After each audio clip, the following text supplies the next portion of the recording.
Срещаме диалог от страна на Министерството, разбирате проблемите. Вчера имаше консултативен съвет по меда и се радвам, че се установи, че има някакво си разминаване относно вносния мед, който се представя под друг етикет, т.е. от български. Смятам, че това е проблем на цялото селско стопанство, че чуждата стока получава накрая етикет България и се надявам да се фокусираме точно върху това, защото съвсем скоро и бананите ще станат български. Може ли да се представите за няма? Аз се казвам Радослав Ночев. Земеделски стопанин съм, пчелар. Просто аз общувам с всички издружения в момента и търся контакти с отделните организации. Тоест, аз съм членувам в някои организации.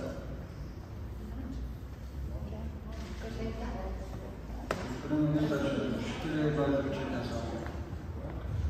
Казвам се Иван Клюкаров, съм заместник-председател на Конфедерация на българските пчелари. Значи това, което казва министъра, толкова организации, колкото са и пчелите, не е вярно. Закона поставя определени изискания към организациите и не повече от 5-6 организации от тия, които бяха вчера тук, отговарят на тия изисквания. Друг е въпросът, че на Министерството на определени среди им е по-лесно да вкарат всички, които желаят в ФИПА, без те да имат регистрации, без да имат регистрации по БУЛСТАТ, без да са правили управителни съвети и общи събрания от 20 години. Просто всеки изявил желание да вкарват, а това не е редно. Законът е уредено на какви условия трябва да отговарят браншовите организации и ако това нещо се огледа, ще останат две основни организации, две развъдни асоциации и две асоциации по биологично пчеларство, което е най-добрият вариант. Аз съм специализирал организационно поведение.